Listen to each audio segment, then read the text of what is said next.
been watching this other channel. It's called Hello Burrito. He talks about the defiling and the disrespecting towards Star Wars as far as the changes made from the original to the Blu-ray. As I was watching those, I started to really think about what makes Star Wars the art that it is. And I can honestly say it is the Force, the Jedi and Sith, and the philosophy. You cannot have one without the other. And those are very important. Seeing Clone Wars, the one that was made in 2003, did a freaking sexy job of displaying those aspects and elements in Star Wars. And when you see the trilogy of Mortis, Altar of Mortis, and of the Overlords in Star Wars Clone Wars, God, when they're on that planet,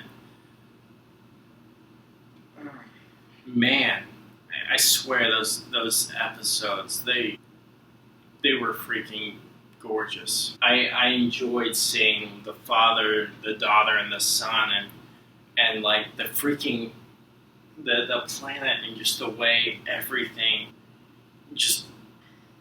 was so gorgeous. Seeing the father when I can't remember if it was Anakin or Obi-Wan takes his blade and the father just pushes it away with his hand.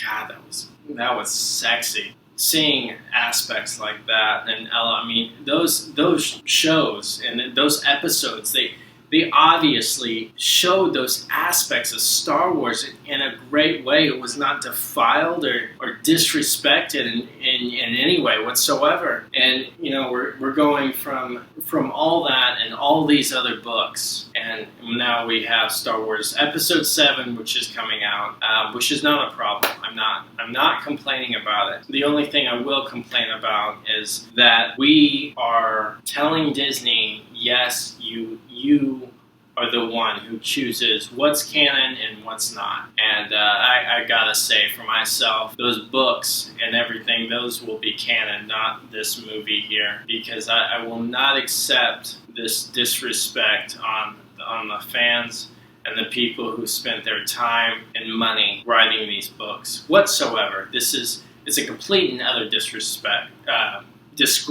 and disrespect to the fans. And so this, I'm kind of going off tangent, but anyway, and this is a problem. And the thing I have against Disney doing this is that when you have the fans making stuff like this, they're not going to disrespect or defile it because they genuinely care about the stuff that they're working on. But one thing I'm concerned about is I'm afraid that down the line that the companies that now own Star Wars, I know it's just Disney, but Disney is also putting Marvel in charge of them, which it's whatever. But I'm afraid that they will begin to be overcome with greed and defile the idea of the Force and what makes Star Wars the art that it is. And the problem with that is that you lose those key aspects in Star Wars. It doesn't matter if it was in the original trilogy, and it doesn't matter if it was in the prequels, but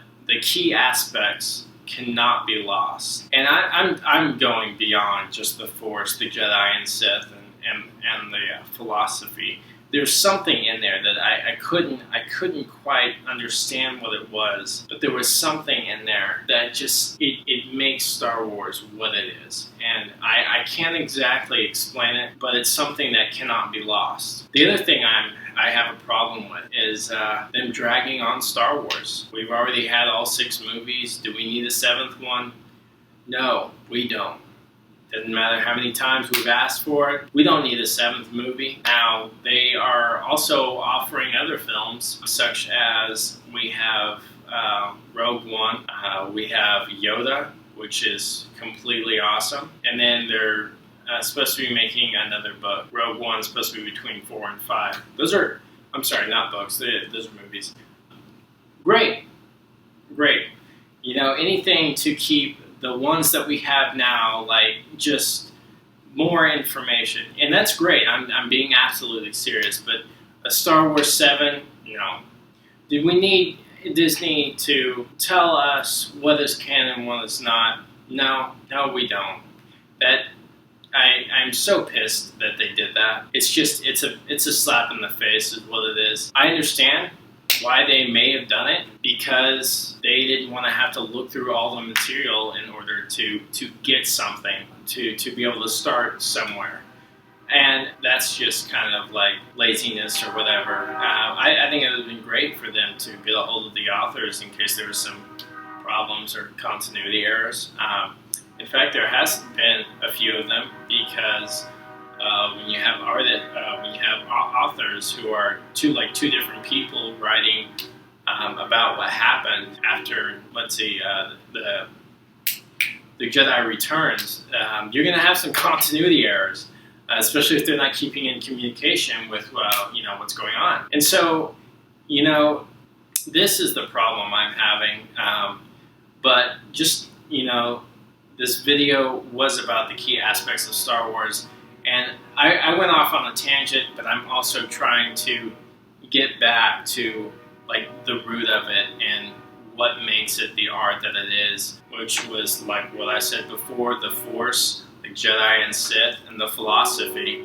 And those are very important things to have in there, but there's also something else that just keeps Star Wars like what it is. It like basically holds everything together, and I can't even explain. Like I don't know. Like I'm at a loss for words for what that thing is that just makes Star Wars. Besides the three things that I've already stated. Thank you guys for watching. I hope you enjoyed this video. Have fun, YouTube.